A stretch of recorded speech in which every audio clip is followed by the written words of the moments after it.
Bago natin ipagpatuloy, shoutout muna sa ating mga masugid na taga-subaybay, Vince Martin, Eric Ibanez, Jerry Manalo, at Jeremias Capuli ng Orani Bataan, maraming salamat po sa inyo. Kabanata 2681. Kinabukasan, alas 2 ng hapon, nagpakita si Harvey York sa Longmen Budokan. Natahimik ang buong lugar, siguro dahil alam ng lahat ang pagdating ni Mitchell Bauer noong araw na iyon. Kahit ang babaeng naglilinis ng lugar ay hindi nagpakita sa pagkakataong ito. Si Harvey ay casual na nakaupo sa gazebo sa likod ng bundok na may hawak na tasa ng tsaa. Isang kalmadong ekspresyon ang lumitaw sa kanyang mukha. Para bang isang grupo ng mga clown ang kanyang kaharap niya mamaya at hindi isang malaking bagyo. Bukod sa kanya, dalawa pang tao ang nandoon sina Edwin Mendoza at Kerry Kennedy. Nakatanggap si Kerry ng kinakailangang paggamot noong gabi bago matiyak na mabubuhay siya. Naka-wheelchair lang siya nakakagalaw ng mga oras na iyon. Pero kahit ganoon, napuno pa rin siya ng hindi mapigil ang puot habang nakatitig kay Harvey. Walang silbi, Harvey. Pagdating ng pinuno ng Longmen Law Enforcement, tatataka na ang iyong kapalaran. Bukod sa kanya, kahit si Miyata Shin-Oseke, ang Sword Saint ng Shinkage Way, ay paparating na. Iyan ang tunay na Diyos ng digmaan mula sa bansang isla na pinag-uusapan natin. Mamamatay ka pa rin sa kanyang mga kamay kahit gaano ka pa kalakas. At saka, ikaw ang patuloy na nagdudulot ng gulo sa Shinkage Way. Napagdesisyonan na ang kapalaran ng mga bobo at mayabang na tulad mo. Hahaha, parang baliw na tumatawa si Kerry. Matapos isipin ang tungkol kay Ken Bauer, na pinatay ni Harvey kagabi, nakita na niya ang kanyang kamatayan. Kinailangan siyang ilibing ng 6 na talampakan sa ilalim ng lupa, namatay man o hindi si Harvey noong araw na iyon.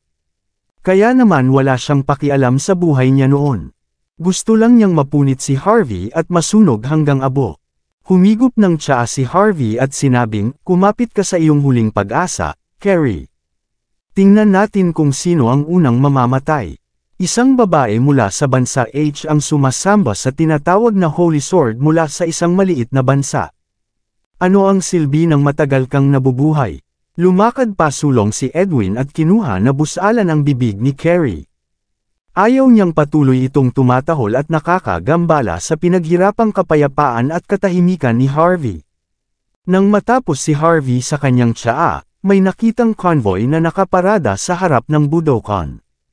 Pagkabukas ng pinto ng kotse, ang pinuno ng Longmen Law Enforcement, si Mitchell mismo, ay lumabas kasama ang mga elite ng organisasyon. Isang grupo ng mga tao ang dumagsa sa likod ng bundok sa lalong madaling panahon. Habang si Harvey ay casual na umiinom ng kanyang tsaa, si Mitchell ay napuno ng galit nang makita siya. Hindi lang niya iginalang ang Longmen Law Enforcement sa mordo, kundi pati ang sarili niyang anak, na dumating para humingi ng tulong, ay pinatay niya. Desperado si Mitchell na barilin si Harvey.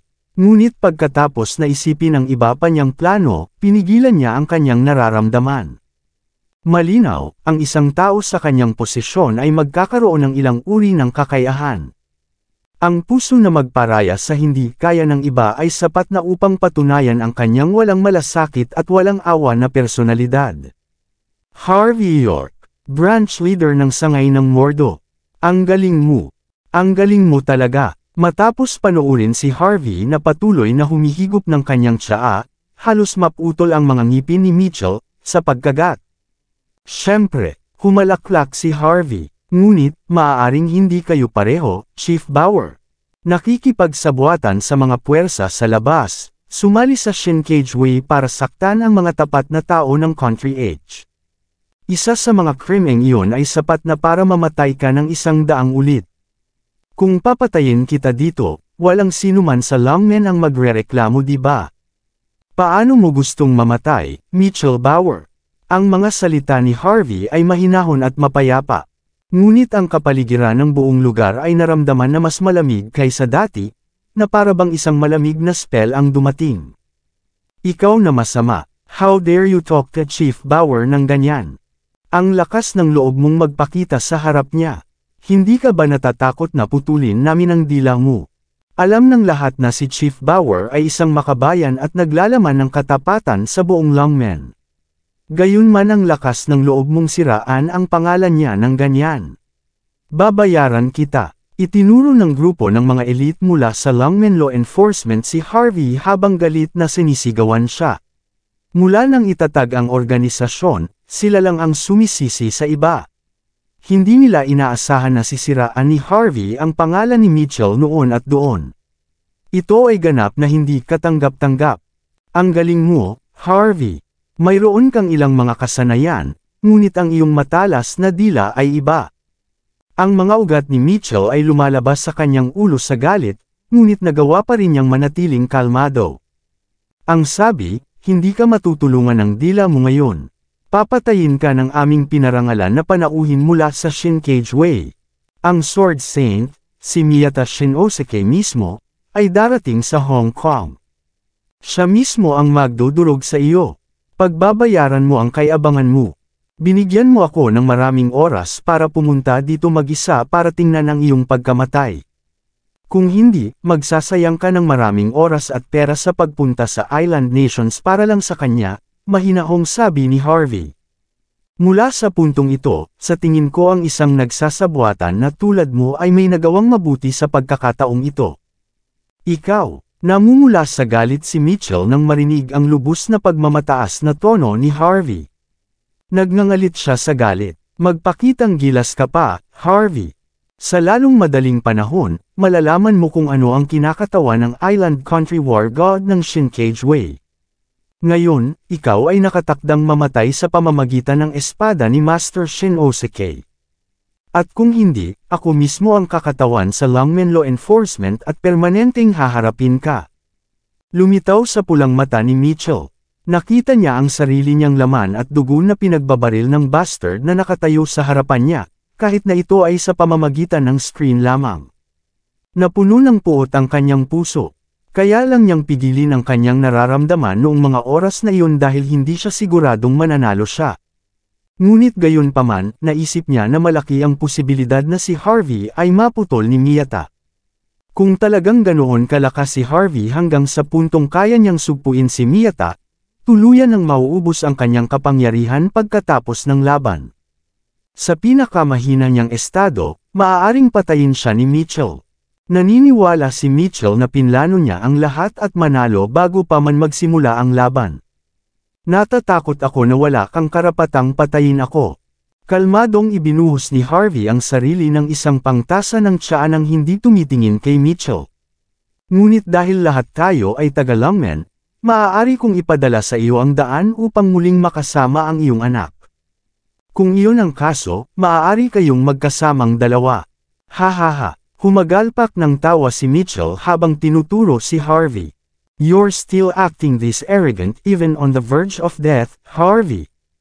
Hanga ako sa iyong tapang. Pero walang kwenta, malapit na ang Sword Saint. Nagpadala ako ng sundo sa kanya sa airport. Kasama siya rito, mamamatay ka sa isang kakilakilabot na kamatayan. Flick. Pagkatapos ay pinitik ni Mitchell ang kanyang mga daliri habang nagsasalita. Ilang Longmen Law Enforcement disciples ang nagdala ng golden silk na Phoebe na kahoy na kabaong mula sa likod ng kotse bago ito itinapon sa lupa. Nakikita mo ito, Harvey York. Gumastos ako ng maraming pera para gawin lang ito. Si Mitchell Bauer ay may masamang ekspresyon sa kanyang mukha. Kapag namatay ka, ilalagay kita dito. Pupunta ako sa Southlight at Mordo pagkatapos nito. At papatayin ko ang buong pamilya ng asawa mo. Huhukayin ko ang iyong mga ninuno at itatapon ko sila sa iisang kabaong. Ililibing ko pa nga ng buhay ang aso mo sa bagay na ito kung kailangan ko. Huwag kang mag-alala, hahanap ako ng magandang lugar para ilibing kayong lahat. Sisiguraduhin kong lahat kayo ay magkakaroon ng magandang pagkakataon na maipanganak muli. Hahaha, ikaw na masama. How dare you kill my son? Sisirain ko ang buong pamilya mo. Susunugin ko kayong lahat hanggang sa maging abo. Si Mitchell ay tuluyan nang nawalan ng gana. Nagsalita siya sa isang baliw at malungkot na tono sa puntong ito. Ang mga nakapaligid na disipulo ay nanginginig sa takot. Ito ang unang pagkakataon na nakita nilang galit ang pinuno ng Longmen Law Enforcement. Kalmadong nagbuhos ng tsaa si Harvey. Dahil lang sa sinabi mo, hindi ka makaalis sa lugar na ito ng buhay. Ang kabaong ay hindi masyadong sira. Maglalagay ako ng traidor na katulad mo kasama ang Sword Saint. Sigurado akong mapapahalagahan mo ang mabuting pakikitungo. Casual na humigop ng tsaa si Harvey pagkatapos niyang magsalita. Bastos! How dare you disrespect Chief Bauer ng ganyan, Harvey? Sino ang nagbigay sa'yo ng lakas ng loob? Hindi nagtagal, huminto ang ilang Mercedes G-Wagon at pumarada sa harap ng Budokan.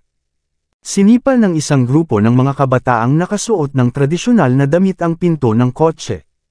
Lahat sila ay napuno ng marangal na aura. Iba ang mga taong iyon kumpara sa ibang mayamang tagapagmana. Walang mga bodyguard na kasama nila. Ang kanilang mga baywang ay puno ng mga baril at mga baril na natatakpan ng bling. Lahat sila ay may kahangahangang ekspresyon sa kanilang mga mukha, na para bang nakita na nila ang lahat ng bagay na iniaalok ng mundo. Ang babaeng nasa unahan ay may magandang mukha na may nakakasilaw na figure. Sa pagkakataong iyon, nakasuot siya ng damit na nagpapakita ng kanyang balingkinitang bewang. Ang babaeng iyon ay walang iba kundi ang isa na mula sa sagradong martial arts training ground ng Southlight, si Scarlett mula sa Temple of the Five Virtues. Sa pagkakataong ito, pumunta siya rito na kumakatawan sa Temple of the Five Virtues. Habang naglalakad siya sa hagdan ng bato, galit niyang itinuro si Harvey at sumigaw, "Harvey York! Wala akong magagawa tungkol sa panlilinlang mo sa mga tao ng Hamilton Residence. Habang nagdulot ka ng malaking gulo sa aming auction hall, ang babaeng iyon ay napakamapagmahal na binitawan ka pa niya. Ngunit naglakas loob kang baliwalain ang pinuno ng Longmen Law Enforcement. Nasaan ang sense of seniority mo? How dare you insult your senior ng ganyan? Ito ay hindi mapapatawad. Inuutusan kitang lumuhad at humingi kaagad ng tawad kay Chief Bauer. Ngayon na, kung hindi, parurusahan kita sa pangalan ng Temple of the Five Virtues." Napakataas at makapangyarihang kumilos si Scarlett. Pakiramdam niya ay siya ang hari ng mundo, na kumakatawan sa Temple of the Five Virtues. Talagang naniniwala siya na ang kanyang utos ay wala ng pangalawa. Kahit na alam niya na si Harvey ang prinsipe ng Southlight at pinuno ng sangay ng Longmen ng Mordo. Sigurado siyang walang ibig sabihin ang identity sa harap niya. Kung hindi dahil sa mga paghihigpit ng Five Virtue Temple na pinipilit siyang pababain. Sigurado siyang kaya niyang masampal si Harvey sa isang iglap. Kalmadong sinulyapan ni Harvey York si Scarlett. Ito ay medyo malinaw na maaaring siya ay suportado ni Vince York sa oras na ito. Ang mga tao sa likod niya ay dapat na mga taong kumakatawan sa iba't ibang lugar ng pagsasanay sa sagradong martial arts. Hindi lamang sila nagsisikap na ipakita ang kanilang lakas sa pamamagitan ng pagpunta dito, ngunit sila rin ay nagpapanggap na isang uri ng referee. Hindi man lang nag-abalang tumingin si Harvey kay Scarlett sa puntong ito. Si Mitchell Bauer ay sapat na hangal, ngunit huwag mag-alala. Siguradong brain-dead siya, sabi ni Harvey. Dinala niya ang kabaong dito, sinabi niya na hindi niya pababayaan ang aking aso. Pero bakit pinapahingi mo ako ng tawad sa kanya? Bakit hindi mo sabihin sa akin na magpakumbaba ako sa harap niya? Iyon ay dalawang magkaibang bagay. Pinatay mo nang walang ingat ang mga pinarangalan na bisita ng Island Country, at ngayon ang Sword Saint mismo ay dumating upang humingi ng hustisya. Binigyan ka pa ni Head Bauer ng magandang kabaong para paghigaan mo para sa inyong pagiging kapwa mamamayan ng bansa H. Nagpakita siya ng kabaitan sa iyo. Wala ka bang pasasalamat? Sama-sama ang moral ng bansa dahil sa isang bastard na tulad mo. Mapait na ekspresyon ang ipinakita ni Scarlett sa kanyang mukha. Hindi mo akalain na mangyayari ito pagkatapos patayin ang buong pamilya ni Naoto Takei. Bakit hindi mo tingnan ang sarili mo sa salamin? Ikaw ang prinsipe ng Southlight. Branch leader ng Longmen Mordo. Tumigil ka sa pagbibiro. How dare you challenge our important guest with just your strength? Namatay ka na nang dumating ang Sword Saint. Sigurado ka bang hindi ko kaya si Miyata Shinnosuke? Mahinahong tanong ni Harvey, na puno ng kawalang paniwala si Scarlett. Anong ibig mong sabihin, Harvey? Sa tingin mo kaya mong talunin ang isang holy sword ng mag-isa? Niloloko mo ba ako? May sasabihin ako sa iyo. Kung kaya mo siyang talunin sa isang galaw, luluhod ako at tatawagan kitang ama. Magandang bagay ang paniniwala, binata, ngunit mamamatay ka sa isang kakilakilabot na kamatayan kung hindi mo malinaw na nakikita ang katotohanan. Ang pagmamataas ang iyong pagbagsak. Labis na panghahamak ang ipinakita ni Scarlett habang inilalabas ang lahat ng galit matapos ipahiya ni Harvey noon. Bibigyan kita ng huling pagkakataon. Kung hindi ka luluhod at humingi ng tawad ngayon, huwag mo akong sisihin sa mga sumunod na mangyari. Tiwala si Scarlett. Pagkatapos ng lahat, siya ay mula sa Temple of the Five Virtues. Nandito siya para saksihan ang laban na kumakatawan sa organisasyon. Hindi lang si Harvey, kundi maging ang mga pangunahing tauhan mula sa Hong Kong o Las Vegas ay kailangang tretuhin siya ng may paggalang. Ngunit si Harvey ay ganap na walang kaalam-alam noon. Hindi siya nirerespeto, wala man lang siyang pakialam sa Temple of the Five Virtues. Ito ay hindi mapapatawad para sa kanya. Ang mga babaeng kasamahan niya mula sa iba pang lugar ng pagsasanay sa Holy Martial Arts ay inilibot ang kanilang mga mata kay Harvey. Ang mga taong iyon ay nagsasanay mula noong sila ay mga bata, kaya natural na mayroon silang ilang mga kasanayan. Naniniwala sila ay may matalas na mata pagdating sa mga tao. Kung tutuusin sa ordinaryong mukha ni Harvey, malinaw na isa lang siyang ordinaryong tao. How dare he challenge someone like the head of Lungmen Law Enforcement? Pinatay pa niya ang isang pinarangalan na panauhin mula sa island country. Dapat niyang isipin ang kanyang sarili bilang isang kampyon. Tingnan mo kung saan niya nakuha. Ang Diyos ng digmaan ng bansa ng isla, ang Sword Saint ng Shinkage-Wei mismo, ay narito para sa paghihiganti. Masaya ang lahat na makita kung paano mamatay si Harvey noon. Nagpakita ng mapaglarong ekspresyon si Mitchell nang makita si Scarlett na nakatayo sa tabi niya. Harvey, kabaong lang ang binigay ko sa'yo dahil pareho tayong taga-Lungmen. Kahit papaano ay lumuhod ka at magpasalamat para dyan. Maraming salamat sa lahat ng sumusubaybay. Please subscribe and follow my YouTube and Facebook channel, Filipino Novel. Maraming salamat po. Kabanata 2685. Nasabi ko na sa iyo minsan. Kung hindi mo ako naiintindihan, sasabihin ko sa iyo muli. Mahinahong paliwanag ni Harvey York.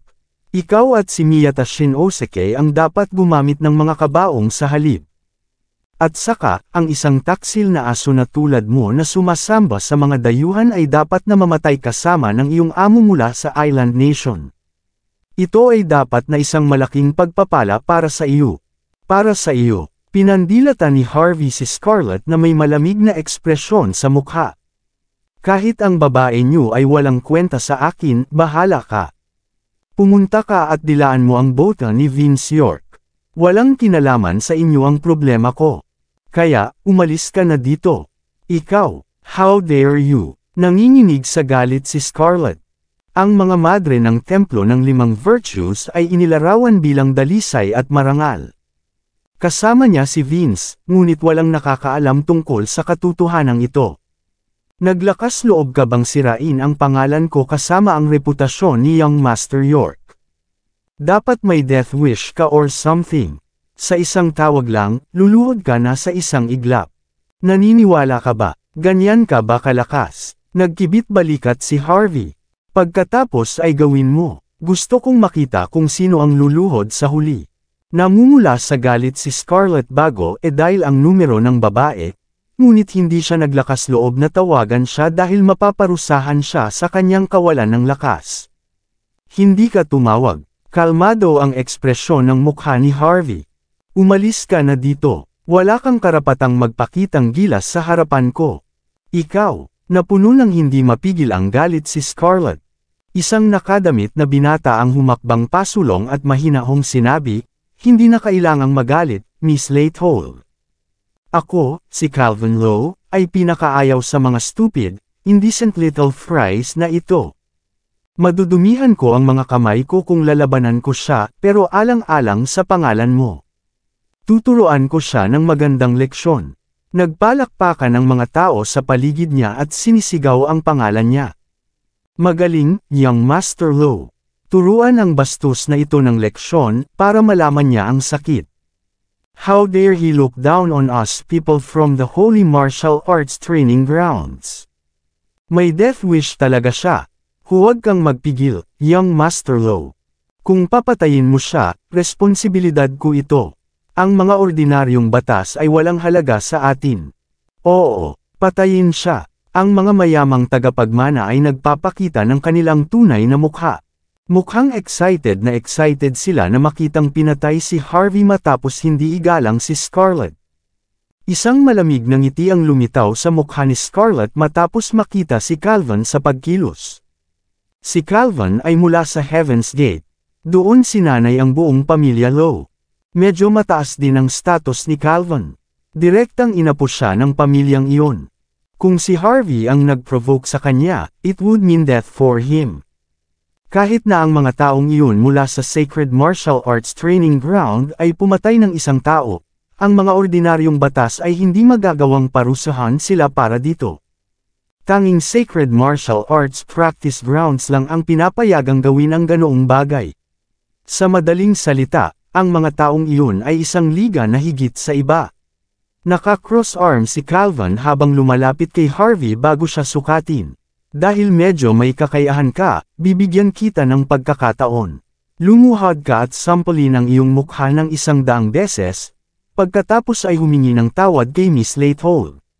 Pagkatapos ay ililibre kita. At paano kung sabihin kong ayaw ko? Cool na sagot ni Harvey. Kung gayon, maaari ka ring mamatay. Malamig ang ekspresyon ni Calvin habang iginuhit ang kanyang kumikinang na mahabang espada. Inilabas ni Calvin ang kanyang mahabang espada. Damang-dama sa buong lugar ang kanyang nagbabantang aura. Habang may hawak na espada, damable ang kumpiyansa niya. Pakiramdam niya ay isang magalang na vigilante noong unang panahon. Napakagwapo mo, young Master Lo. Hatiin ang bastard na ito sa kalahati. How dare he disrespect Miss Latehole? Nararapat siyang mamatay. Ang espada ni young Master Lo ay tiyak na makatakot sa lahat. Ang mayamang tagapagmana ay nagsimulang sumigaw sa tuwa, masaya na makita si Calvin gamit ang kanyang espada. Agad namang tumalon si Calvin sa harapan ni Harvey at may pananakot na may kumpiyansa na ibinaba ang kanyang espada. Nagkaroon ng malakas na laslas, at isang matalim na liwanag na sumilay sa talam. Ang ilang disenteng espada ay makikita mula sa refleksyon ng talam. Binaril ng mga estudyante ng Longmen Law Enforcement si Harvey ng mapang-asar na tingin habang inihahampas ni Calvin ang kanyang espada. Pinikit ni Mitchell ang kanyang mga mata. Ang taong ito ay hindi makareact kay young Master Lo. Paano siya nagkaroon ng lakas ng loob na subukang hamunin ang sinuman? Nagpapakita lang siya dahil hindi pa siya nakakakilala ng isang tunay na eksperto. Ngumisi si Scarlett, natutuwa. Ang Heaven's Gate ay ang pinakamagandang lugar ng pagsasanay sa sagradong martial arts sa timog kanlurang bahagi ng bansa H. Kahit na ang isang nangungunang pamilya ay dapat magbigay ng paggalang sa organisasyon. Ang katayuan ng Heaven's Gate sa Timog Kanluran ay karaniwang katumbas ng Temple of the Five Virtues sa Southern Light. Si Calvin ay isang direktang inapo ng pamilya Lo din. Nagsanay siya ng espada nang hindi bababa sa 10 taon. Kaya niyang hatiin ang bato sa kalahati. Kahit na nagsimula si Harvey sa kanyang pagsasanay sa sinapupunan ng kanyang ina, walang paraan na malalampasan niya si Calvin. Inis na tumingin si Mitchell. Sayang. Kung mamamatay siya dito, magiging madali tayo sa kanya. Ang Saint Sword ay darating dito ng walang bayad. Ang lahat ay nakaramdam ng labis na pagkadismaya, tiyak na hindi nila makikita ang Sword Saint sa pagkilos. Sampal. Ang espada ni Calvin ay tumama sa ulo ni Harvey sa isang iglap. Si Harvey, na humihigop ng kanyang tsaa, ay iwinagayway ang kanyang kaliwang kamay sa inis. Sa isang galaw lang, nagawa niyang sampulin ang mukha ni Calvin. Agad na namutla ang gwapong mukha ni Calvin. Makalipas ang ilang segundo, pinalipad siya ng halos 40 talampakan sa himpapawid. Sa wakas ay nataman niya ang isang malaking puno ng masakit na kalabog bago dahan-daang dumausdas pababa. Iyan lang, hindi ka man lang makatama. Kalmadong tanong ni Harvey na walang pakialam. Sino pa bang gustong pumunta? Sabay na kayo. Napatulala ang lahat. Nawala sa isang iglap ang mga mayayabang nilang ngiti, nanlaki ang mga mata na may blankong titig. Ang napakalakas na si Young Master Lo, na nagmula sa isa sa Holy Martial Arts Training Grounds, ay pinalipad ng isang sampal lang. Ang mga mayamang tagapagmana ay hindi makapaniwala sa kanilang mga mata. Isang magandang babae ang likas na sinampal niya ang mukha para masiguradong hindi siya nananaginip.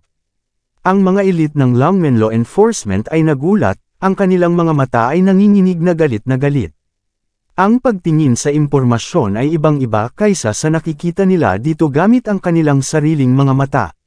Nang makita nila ang impormasyon tungkol sa husay ni Harvey, naramdaman nilang lahat ay exaggerated na ang lahat.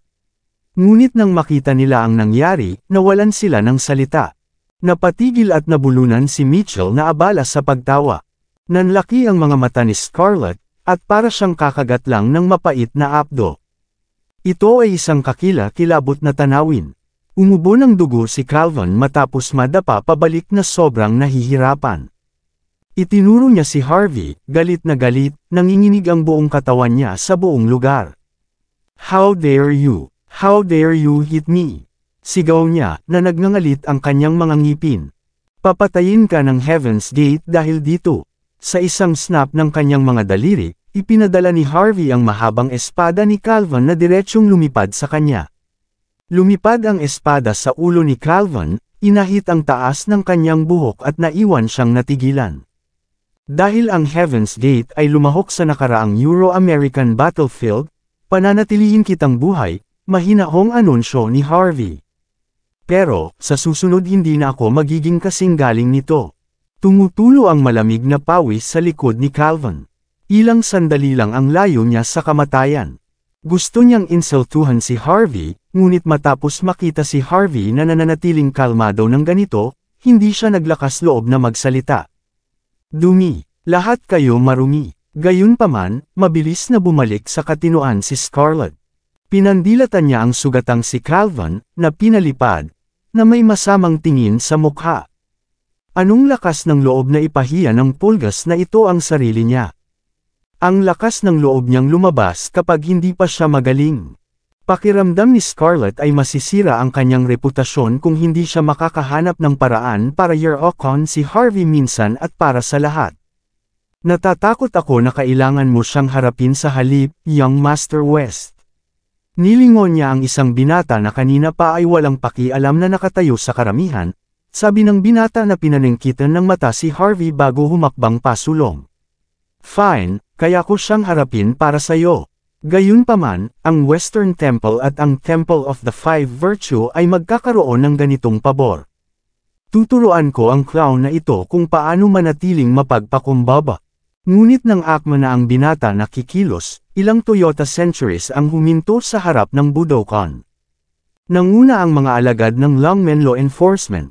Magalang nilang binuksan ang pinto ng pinakagitnang Toyota Century, at lumabas ang isang matandang taga-isla na may kulay pilak na buhok na nakasuot ng yukata. Ang lalaki ay may isang parisukat na mukha, ang kanyang matikas na yukata ay kasing linas at ayos nito. Isang espada at mahabang espada ang nakasabit sa kanyang baywang. Maliban doon, mukha siyang ordinaryong matanda. May isa pang tao sa likod niya, isang medyo may edad na lalaki na may kalmadong kilos. Kung titignan sa kanyang hitsura, hindi siya isang ordinaryong tao. Nang inag ang buong katawan ni Mitchell nang makita silang paparating. Pakitahimik ang iyong sarili, Miss Latehold. Nandito na sina Mr. Yashara at ang Sword Saint. Wala na tayong dapat gawin. Sa kay Sword Saint Shinnosuke dito, hindi malaman ni Harvey kung ano ang mangyayari sa kanya. Si Miyata ay ang Saint Sword ng Shinkage Way. Ang nasa gitnang gulang na lalaki sa tabi niya ay ang sariling anak ni Akio Yashara, si Daito Yashara ng Shindan Way. Safe to say, ang dalawang ito ay kumakatawan sa 6 martial arts schools of the island nation. Hindi raw masusukat ang kanilang lakas. Ito ang pangunahing dahilan kung bakit sumuko si Mitchell sa kanila, sa kabila ng pagiging pinuno ng Longmen Law Enforcement. Para sa kanya, hindi kailanman makakalaban ng mga Longmen ang 2 sa 6 na martial arts schools. Kaya, mas mabuting sumuko na lang at makipagkaibigan sa kanila. Pagkatapos ng lahat, ang mga matalinong tao ay nagpapasakop sa mga pangyayari. Kung hindi mo sila matalo, samahan mo sila. Si Harvey, na patuloy na lumalaban sa mga taga-isla, ay nararapat na mamatay. Dapat matagal na siyang napunit. Nang marinig ang mga salita ni Mitchell, pinag-isipan ni Scarlett ang sitwasyon ng ilang sandali. Pagkatapos, sinenyasan niya si Young Master West na umatras. Tinapunan niya ng mayabang na tingin si Harvey at malamig na dumura. "We'll deal with that bastard later." A playful smirk appeared on his lips as he followed Mitchell. Naglakad ang dalawa patungo kina Miyata at Dato, na nagpatuloy sa pag-akyat sa hagdan. "Sword Saint Shinnosuke, patawarin mo kami sa hindi magandang pagtanggap." Humakbang si Mitchell, pumalit sa kanya sa harap ng mga tagapagmana at mayayamang pili ng Longmen Law Enforcement. Lahat sila ay desperadong nagsisikap na makamit ang magandang biyaya ng mga taga-isla, hanggang sa puntong lumuhad sila at tumawag sa mga taga-isla. Si Miyata, nakararating lang, ay napaliligiran ng mga excited na miyembro ng Longmen. Sa buong bundok, tanging si Edwin lang ang nanatili sa tabi ni Harvey. Maging si Carrie, na nakaupo sa kanyang wheelchair, ay nagmamadaling itinulak ang kanyang sarili para lang yakapin si Miyata, natatakot na siya ay masyadong mabagal. Gayunpaman, hindi pinansin ni Miyata silang lahat. Dama po ang kanyang tingin kay Harvey, na wala pa ring pakialam sa buong sitwasyon.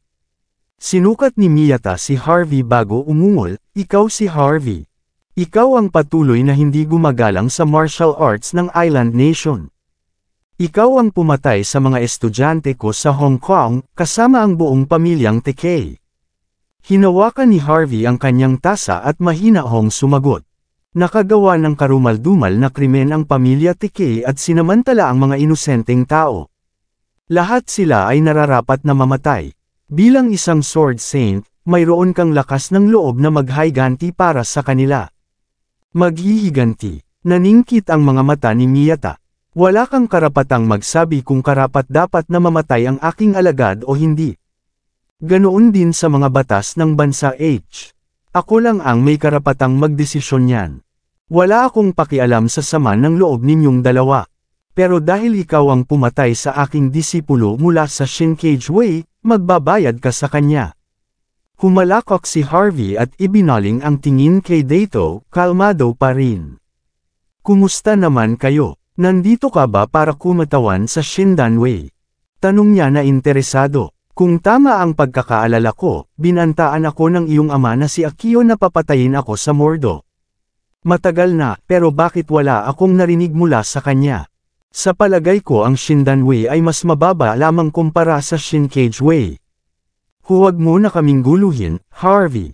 Dato hissed, casting Harvey a cold glare. "Wala rito ang tatay ko dahil nasa krusyal siyang yugto ng kanyang pagsasanay. Pagkatapos ng lahat, hindi siya magpapakita sa isang batang tulad mo. Sinabi sa akin ng aking ama bago ako pumunta sa Hong Kong. Kapag tapos na si Sword Saint Shinnosuke sa iyo, babawiin ko ang iyong ulo bilang gantimpala." Oh, si Harvey ay parang natatawa lang. Kaya natatakot siya na hindi siya katugma para sa akin, at ginawa nitong idiot na subukan ako para sa kanya, tama. Nanginginig sa galit si Dato, hanggang sa muntik na siyang maubo ng dugo. Nagulat si Mitchell, Scarlett, at ang iba pa. Hindi nila inaasahan na magkakaroon ng sama ng loob si Harvey sa Shindan Way at sa Shinkage Way. Sa napakahirap na sitwasyong ito, ang pag-provoke kay Dato at pagtawag kay Miyata ng isang pawn ay magdudulot lamang ng gulo. Gayunpaman, hindi masyadong nagbago ang ekspresyon ni Miyata matapos marinig ang pang-iinsulto ni Harvey. "Mr. York, nakatanggap ako ng utos mula kay Master Yashira, na sinasabi sa akin na putulin ka para ipagtanggol ang reputasyon ng martial arts ng island nation bago ako pumunta sa Hong Kong. Hindi mo na kami kailangang guluhin. Walang kwenta. Dahil nandito ako ngayon, kailangan mong mamatay. Hindi nag-aksaya ng oras si Miyata. Isang hakbang pasulong, hinampas niya si Harvey, na nakaupo sa gazebo. Swoosh! Sinulyapan ni Harvey ang kuko, hindi napigilan, bago ikiling ang kanyang katawan sa gilid at tuluyang umiwas sa pag-atake. Pinikit ni Miyata ang kanyang mga mata. Siya ay isang tunay na Diyos ng digmaan, at naging Diyos ng digmaan sa loob ng maraming taon. Sa karaniwan, wala sa mga nakababatang henerasyon ang makaligtas sa isang pag-atake laban sa kanya. Gayunpaman, madaling naiwasan ito ni Harvey. Sinadya ni Miyata na sakalin si Harvey hanggang mamatay at gamitin ang pagkakataong Year-Okon ang martial arts ng bansa H. Gayunpaman, ganap na naiwasan ni Harvey ang pag-atake. Iyon ay sinabi, ang pagkabigla ay panandalian lamang para sa isang dalubhasa na tulad ni Miyata. Mabilis siyang nakabawi, at naglunsad ng sunod-sunod na sipa. Swoosh, swoosh, swoosh, swoosh. Ang hangin ay patuloy na nababasag mula sa kanyang matulin na pag-atake. Sila ay mabilis at nakamamatay. Kahit sinong ordinaryong tao na tamaan ng suntok ay sasabog ang ulo. Natuklasan ni Scarlett at ng iba pang mayayamang tagapagmana ang gayong kapangyarihan at huminga sila ng sariwang hangin. Namumula ang mga mukha ng mga beauties habang nag-cheer sila para kay Miyata. Ipinakita ang kanilang excited sa mga kamao sa hangin, sabik na mamatay si Harvey. Si Harvey ay nanatiling kalmado gaya ng dati, nakaupo lang sa batong upuan na humihigop ng kanyang tsaa. Paminsan-minsan ay umuugoy ang kanyang katawan dito at doon habang madaling umiwas sa pag-atake ni Miyata. Hindi huminto si Miyata nang sumable ang serye ng mga sipa. Ang mga kuko nito ay kumikinang habang naglalaslas pasulong, kasama ang malalawak na manggas nito. Klang, klang, klang. Napuno ng malalakas na ingay ang hangin, habang ang mga sirang bato at mga lantang dahon ay lumilipad sa buong gazebo. Si Harvey ay malayo at walang ekspresyon, na parabang nakita niyang boring ang buong bagay. Patuloy siyang umiiwas sa mga atake, walang bahid ng takot sa kanyang mga mata. Hindi niya hinarangan ang anumang pag-atake, at hindi rin siya lumaban. Panay ang kiling niya sa katawan, na parabang hindi katumbas ng halaga ang pakikipaglaban kay Miyata. Swish, swish, swish. Ang mga pag-atake ni Miyata ay matulin, bawat pag-atake ay puno ng nakamamatay na puwersa. Ngunit wala ni isa sa kanila ang nakagapos sa marka ni Harvey. Galit na sigaw ni Miyata matapos makitang hindi nasaktan si Harvey. Tumalon siya sa ere at tumalikod bago ibinagsak ang mga paa sa stone table sa harap ni Harvey.